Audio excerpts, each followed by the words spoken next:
დავიწყეთ ესპანეთიდან, პირველი იყო ქალაქი მადრიდი, შემდეგ ბარსელონა, სადაც ჩვენ სამრევლოები გვაქვს და ქართველი მოძღვრები ორივეგან დადგენილი, სადაც მუდმივად მსახურობენ.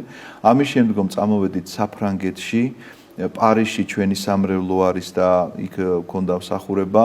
ლიონში ჩვენი სამრევლო არა გვაქვს, მაგრამ ძალიან საინტერესო ამბავია ესეც, რო არ გადავუხადო იმ ადამიანს, მადლობა არ შემეძლია, არის ერთი ფრანგი მოძღვარი, რომელიც ეკუთვნის რუსულ ემიგრაციის ეკლესია, ესე ქვია, ემიგრანტები როდესაც წავიდნენ 1917 წელს, ეს ეკლესია მაშინ იქ დაფუძნდა და ძალიან დიდი ხნის განმავლობაში ევქარისტიული კავშირი მათთან არ იყო, ევქარისტიული კავშირი აღადგინეს, თუმცა კი დამოუკიდებელ ერთეულად თვლიან თავის თავს და ესე ქვია რუსეთის ემიგრაციული ეკლესია და ამ ეკლესიის წევრი არის ერთი ფრანგი ადამიანი, გასკონელი სხვათა შორის, რაღაცნაირად ისეთი რაც გვითხრეს იქ ქართველებმა, რომ არის ისეთი წარმომავლობისა, თავადური თუ სამეფო გვარისა, ესეც კი გვითხრეს და ეს ადამიანი იქ მოღვდლობს და იშვილა შეიძლება ითქვას ქართველები, იმიტომ რომ ამათვის ისწავლა საგანგებოდ, რომ ქართულად თქვას კვერექსი, ქართულად წაიკითხოს სახარება, ქართულად დიახ, ძალიან მნიშვნელოვანი ამბავი იყო იქ ჩვენი ჩასვლა, იმიტომ რომ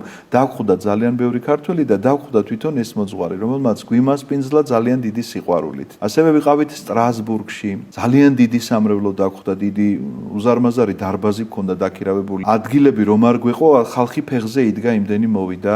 აქედან წავედით ბრიუსელში, სადაც უკვე ჰოლანდიასა და ბელგიას თავისი ეპისკოპოსი ყავს. დასავლეთ ევროპის ეპარქია ცალკეა შეიძლება ითქვას და ეს გამოყოფილია ამ ეპარქიისგან, იქ მეუფე დოსითეოზი დაგხვდა. ყველა ქალაქი აბსოლუტურად თავისი ეპარქიისა მოგვატარა, სადაც სამრევლოები იყო და ყველგან ეს შეხვედრები ხდებოდა ბელგიასა და ჰოლანდიაში. ამის შემდგომ გადავედით გერმანიაში, იქ მოვიარეთ 5 ქალაქი, მე ჩემს ხელში რაც ხდებოდა იმას ვამბობ, მე სხვა მოძღვარმა შემცვალა, მე თბილისში დავბრუნდი და გააგრძელეს გზა პოლონეთში, 2 ქალაქი იყო კრაკოვი და ვარშავა. ჩეხეთში არიან ახლა ამ წუთში, ჩემი ინფორმაცია ესეთია. ჩეხეთიდან კვლავ გერმანიის, ოღონდ ბავარიის მხარეში დაბრუნდებიან, მიუნხენი და შტუტგარტი იქნება და მე უკვე ავსტრია. შემოდგომაზე იგეგმება, რომ ამერიკაში, სადაც არის ესეთი დიდი სამრევლოებია და დიდ ბრიტანეთსა და ირლანდიაში მოხდეს ამ სიწმინდეების მოგზაურობა. ნახოთ როგორ და რანაირად ესე იგი ღმერთი მოგვიმართავს ხელს.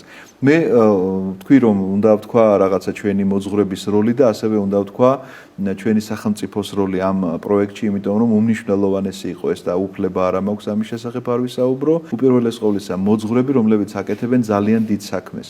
ისინი მარტო მღვდლები არ არიან იქ. მე ეს დავინახე და საოცარი იყო რომ ესე მამობა უნდა გაუწიოს ახლა იქ ყველა ქართველს, რომელიც მორწმუნეა თუ არა მორწმუნეა, ნებისმიერ გასაჭირში ღამე და დღე მათთვის არ არსებობს. ნამდვილად გაგაკვირვებს მათი ღვაწლი და უპირველეს ყოვლისა, რომელი ღვაწლისთვის ახლა მინდა მოგახსენოთ, ეს არის სამრევლო სკოლები. სამრევლო სკოლები გახლავთ უმნიშვნელოვანესი, იმიტომ რომ ბავშვი, რომელიც იზრდება იმ საზოგადოებაში, წარმოიდგინეთ, საბავშვო ბაღი გაიარა და იმენაზე მიდიოდა მასთან სწავლება. სკოლა შიდადის და რა თქმა უნდა იმენაზე აზროვნებას იწყებს ის უკვე იმენაზე რომელმისთვის ძირითადი ენა ის ხდება. ამიტომ ქართული რაღაცნაირად მივიწყებულია თითქოს იმიტომ რომ ეს მშობლები დედაც მამაც გამოდმებულ შრომაში არიან. ეს ბავშვი რომ მთელი დღე სკოლაშია ან საბავშვო ბაღშია, საღამოთი კიდევ მათი ეს კომუნიკაცია იმდენად მცირეა რომ ქართულის გაკვეთილებისთვის ისინი ვერ იცლიან.